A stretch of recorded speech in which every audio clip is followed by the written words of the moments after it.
দিক অনুযায়ী রাসায়নিক বিক্রিয়া হচ্ছে দুই প্রকার। একটি হচ্ছে একমুখী বিক্রিয়া, আর একটি হচ্ছে উভয়মুখী বিক্রিয়া। একমুখী বিক্রিয়া কাকে বলে? যে বিক্রিয়ায় বিক্রিয়ক থেকে উৎপাদ উৎপন্ন হবে কিন্তু উৎপাদ থেকে বিক্রিয়ক উৎপন্ন হতে পারবে না, তাকে বলবো আমরা একমুখী বিক্রিয়া। এবং যে বিক্রিয়ায় বিক্রিয়ক হতে উৎপাদ উৎপন্ন হবে এবং উৎপাদ থেকে বিক্রিয়ক উৎপন্ন হতে পারবে, তাকে বলবো আমরা উভয়মুখী বিক্রিয়া। তো দেখো একটু উদাহরণের সাহায্যে বোঝা দেই। যেমন ধরো ক্যালসিয়াম কার্বনেট,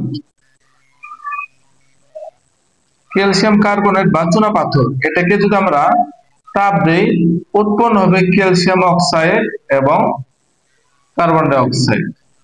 এই ক্যালসিয়াম কার্বনেট চুনা পাথর, এটাকে তাপ দিলে উৎপন্ন হয় ক্যালসিয়াম অক্সাইড এবং কার্বন অক্সাইড। তো দেখো কার্বন অক্সাইড যেহেতু গ্যাস, এটা উড়ে চলে যাবে, তখন শুধু ক্যালসিয়াম অক্সাইড থাকবে। ক্যালসিয়াম অক্সাইডের পক্ষে আর ক্যালসিয়াম কার্বন প্রস্তুত করা সম্ভব হবে না।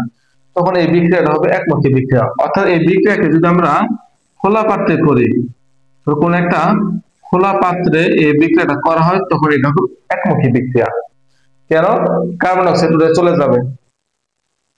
একইভাবে আমরা আরেকটা উদাহরণ দিচ্ছি। ধরো নাইট্রোজেন এবং হাইড্রোজেন বিক্রিয়া করে উৎপন্ন করলো হচ্ছে অ্যামোনিয়া। এই যে অ্যামোনিয়া উৎপন্ন হবে, এই বিক্রিয়া আবার অ্যামোনিয়াকে ভাঙলে নাইট্রোজেন এবং হাইড্রোজেন পাওয়া যাবে। এই বিক্রিয়াটা হবে উভয়মুখী বিক্রিয়া। আর এই তীর চিহ্ন দ্বারা বোঝাচ্ছে হচ্ছে সমমুখী বিক্রিয়া, এই তীর চিহ্ন দ্বারা বোঝায় বিপরীতমুখী বা পশ্চাৎমুখী বিক্রিয়া। তো দেখো যে বিক্রিয়ায় বিক্রিয়ক হতে উৎপাদ উৎপন্ন হবে এবং উৎপাদ থেকে বিক্রিয়ক উৎপন্ন হবে, সেই বিক্রিয়ার নাম হচ্ছে উভয়মুখী বিক্রিয়া। এগুলোকে বলা হয় বিক্রিয়ক, আর এই পাশে যা থাকবে সেগুলো হচ্ছে উৎপাদ। মনে রাখতে হবে।